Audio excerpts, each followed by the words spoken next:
విద్యార్థులారా, మనం ఇప్పుడు అలంకారాల గురించి తెలుసుకుంటున్నాం. అందులో భాగంగా శబ్ద అలంకారాల గురించి తెలుసుకుంటున్నాం. శబ్ద అలంకారాల గురించి చూసుకుంటున్నాం. శబ్ద అలంకారంలో మొదటిది వృత్తానుప్రాసం నేర్చుకున్నాము.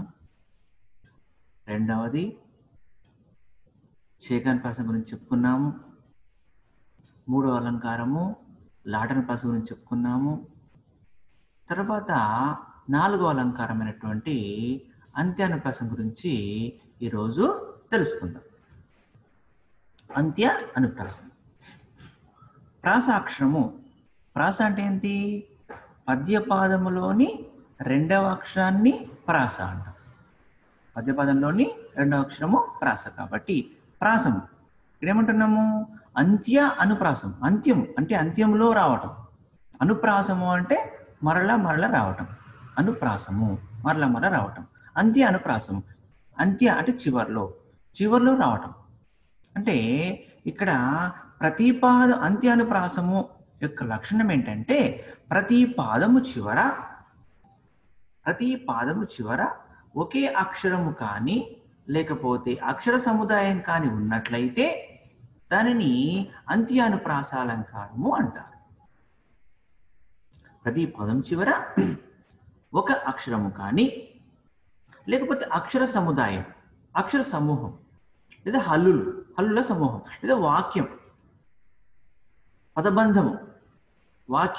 పదబంధం ఇలా ప్రతి పాదము చివర ఉన్నట్టయితే అది అంత్యానుప్రాసాలంకారము అవుతుంది.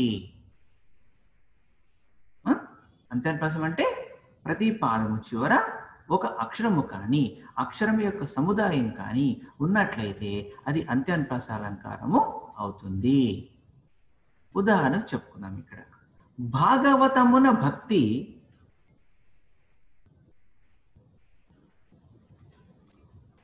భారతమున యుక్తి, రామకథయే రక్తి. అంత్యానుప్రాసం అంటే చెప్పుకున్నాము, ప్రతి పాదం చివర ఒక హల్లు కానీ ఒక అక్షరము కానీ లేదా అక్షర సమూహము కానీ అంటున్నాం కదా. అన్నప్పుడు ఇక్కడ చూడండి, ఒక హల్లు ప్రతి పాదంలో చూసే ఒకటి హల్లు తి తి త్రి. భాగవతమున భక్తి, భారతమున యుక్తి, రామకథయే రక్తి. రామకథ వల్ల రక్తి కడుతుంది అంటారు. భారత కథ వల్ల యుక్తి వస్తుంది అంటారు. తెలివితేటలు వస్తాయి అంటారు. భాగవతంలో అన్ని భక్తుల కథలే ఉంటాయి కదా. కాబట్టి దాన్ని భాగవతమున భక్తి అంటారు. అంటే భాగవతము అంటున్నాం. భాగవతము అంటే ఎవరు అంటే భాగవతులు అంటే భక్తులే. కాబట్టి భాగవతంలో భక్తుల కథలే ఉన్నాయి. భారతం అంతా కూడా యుక్తి అంటే ఎలా ఆపద నుంచి బయటపడాలి అనే అంశంలో యుక్తిని ప్రదర్శించడం, యుక్తి ప్రదర్శన కనిపిస్తుంది భారతంలో. రామకథ అంతా కూడా చక్కటి రక్తి కావ్యం. అది అంటే రామకథ మొత్తం చదువుతుంటే చక్కటి ఆనందమే కలుగుతుంటుంది, చక్కటి రక్తి ఏర్పడుతుంది చక్కటి. కాబట్టి ఇలా ఇదొక పద్యపాదం. భాగవతమున భక్తి, భారతమున యుక్తి, రామకథయే రక్తి. ఇక్కడ ప్రతి పాదం చివర క్తి వచ్చేసినాడు. కాబట్టి ఇది అంత్యానుప్రాసాలంకారం అంట. ఇక ఇంకోటి చూడండి. ఉదాహరణకు తలుపు గొళ్ళెం, హారతి పళ్ళెం, గుర్రపు కళ్ళెం. తలుపు గొళ్ళెం, హారతి పళ్ళెం, గుర్రపు కళ్ళెం. దీంట్లో ప్రతి పాదం చివర లెం లెం లెం లెం వచ్చింది. చూడండి, ప్రతి పాదం చివర లెం లెం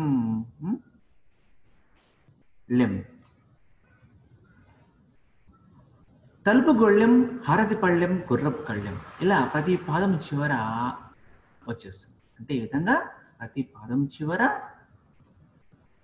ఒక హల్లు కానీ హల్ల సముదాయము కానీ ప్రతి పాదం చివర రావటాన్ని అంత్యానుప్రాసాలంకారము అని అంటారు. అలాగే ఈ మీ పాఠ్యాంశం అవుతుంది. బోయి భీమన్న గారి పాఠ్యాంశం ఉంది కదా. గుడిసెలు కాలిపోతున్నాయి. గుడిసెలు కాలిపోతున్నాయి. ఓహో కాలిపోతున్నాయి. గుడిసెలు కాలిపోతున్నాయి. ఓహో కాలిపోతున్నాయి. ఇది మీకు గుడిసెలో కాలిపోతున్న పాఠ్యాంశం అంటుంటుంది. ఇక్కడ చూడండి, మరి ప్రతి పాదము చివర మనం ఇప్పుడు ఏమని చెప్పుకున్నాము, ఒక హల్లు కానీ ఒక అక్షరము కానీ అక్షర సముదాయము కానీ అన్నాం. ప్రతి పాదము చివర రావటాన్ని గుడిసెలు కాలిపోతున్నాయి, ఓహో కాలిపోతున్నాయి. ఇక్కడ చూడండి, పాదం చివర అది మొత్తం ఉన్నది. ఆ వాక్యం మొత్తం వచ్చేసి ఇలా పాదం చివర, పాదం యొక్క చివర ఆ యొక్క వరుసలో ఆ పాదం యొక్క వాక్యం లైన్ ఉంది కదా, ఆ లైన్ మొత్తంలో చివర్లో రావటం. గుడిసెలు కాలిపోతున్నాయి, ఇది చివర్లో ఉంది. ఓహో కాలిపోతున్నాయి, ఇది చివర్లో ఉంది కదా. కాబట్టి ఇలా ప్రతి పాదం చివర ఒక వాక్యము అంటే ఒక హల్లు కానీ ఒక అక్షరము కానీ అక్షర సముదాయం కానీ కదా, ప్రతి పాదం చివర ఒక అక్షరం కానీ అక్షర సముదాయం కన్నట్లయితే అది అంత్యనుప్రాస అలంకారము అవుతుంది.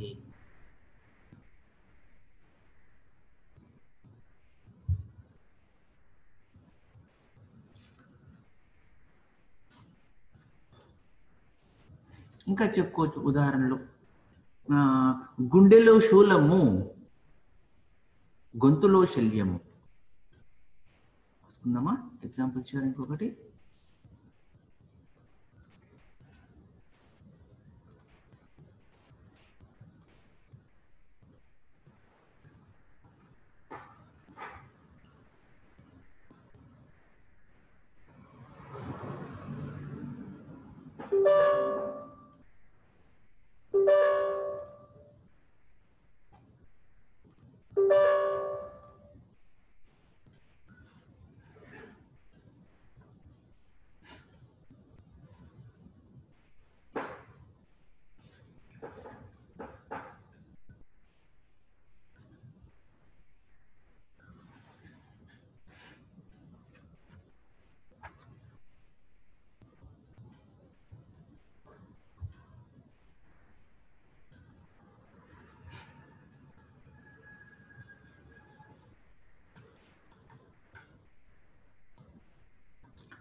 గుండెలో శూలము,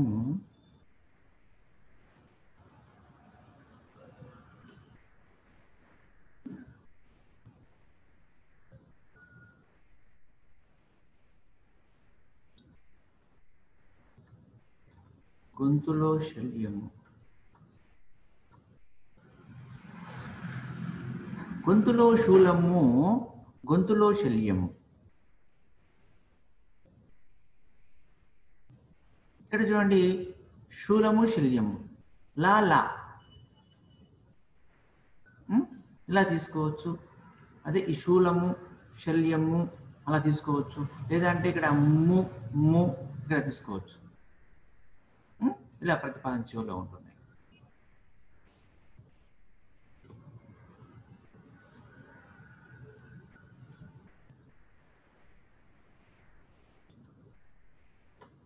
ఇందులో ప్రతిపాదన చివర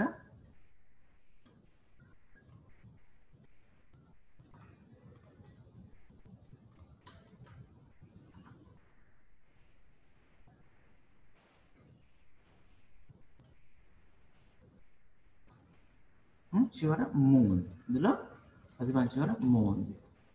సరే, అలాగే ఇంకో ఎగ్జాంపుల్ చెప్పుకుందాం.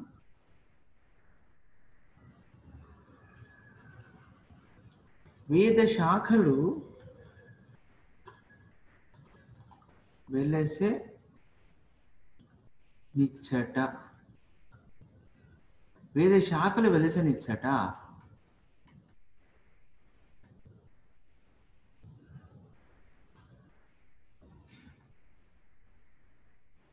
ఆది కావ్యంబు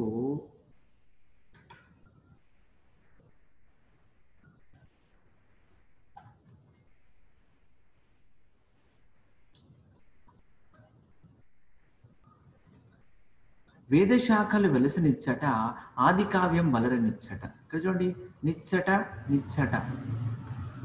ఇక్కడ వాక్యం యొక్క సమూహం, గుంపు. వేదశాఖలు వెలసనిచ్చట ఆది కావ్యం వలరనిచ్చట. నిచ్చట నిచ్చట అనేది ఇందులో ప్రతిపాదన చివర మనకేమొచ్చింది? నిచ్చట నిచ్చట వచ్చేసింది.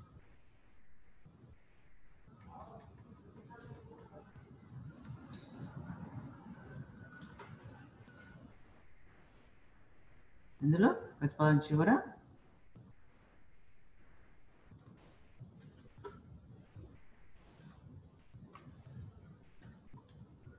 నిచ్చట ఉంది కదా. ఇందులో ప్రతిపాదన చివర నిచ్చట ఉంది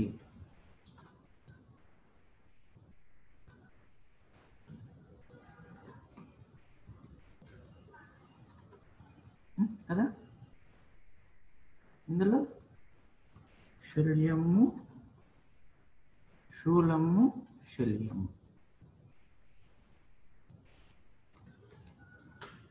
ఇలా ఇలా అనమాట. అంటే ప్రతిపాదన చివర ఇలా ఇందులో కూడా వచ్చేసింది. మరి ఇంకో ఎగ్జాంపుల్ చెప్పుకున్నావా? ఇంకో ఎగ్జాంపుల్ చెప్పుకున్నావా?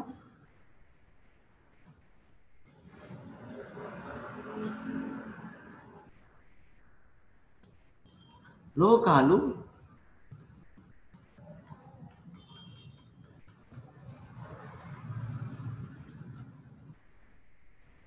భవభూతి శ్లోకాలు.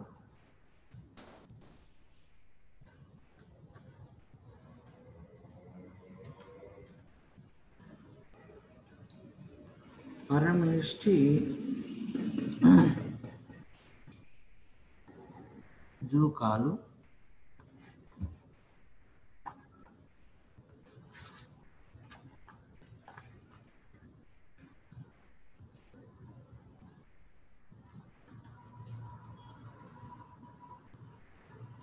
నా మహోద్రేకాలు.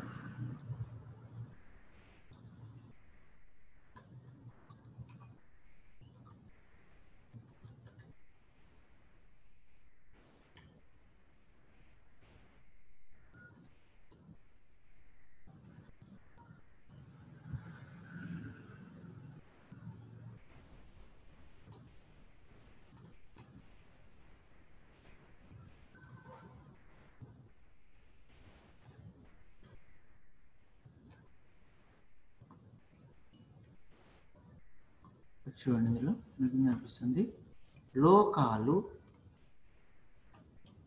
భవభూతి శ్లోకాలు పరమేష్టి జూకాలు నా మహోద్రేకాలు.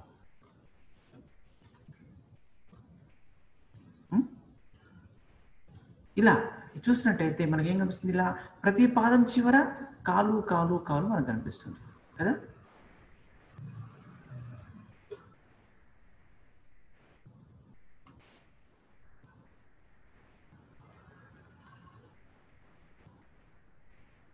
కదా, ఇందులో ప్రతిపాదన చివర కాలు అని కనిపిస్తుంది కదా. లోకాలు భవభూతి శ్లోకాలు పరమేష్టి జూకాలు నా మహోద్రేకాలు అని ఇలా మనకు ప్రతిపాదన చివర కాలు అనేది మనకు కనిపిస్తుంది.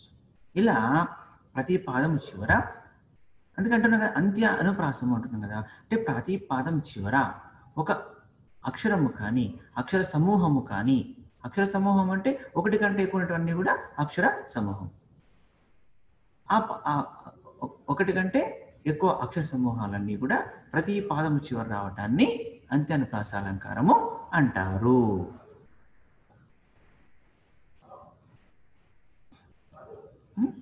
ఇలా అంత్యానుప్రాస అలంకారం అని చెప్పని అంటారు.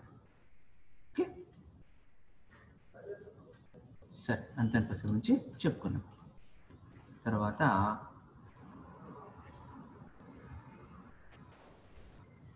యమకము, ఐదవది యమకం. దీని గురించి చెప్పుకుందాం.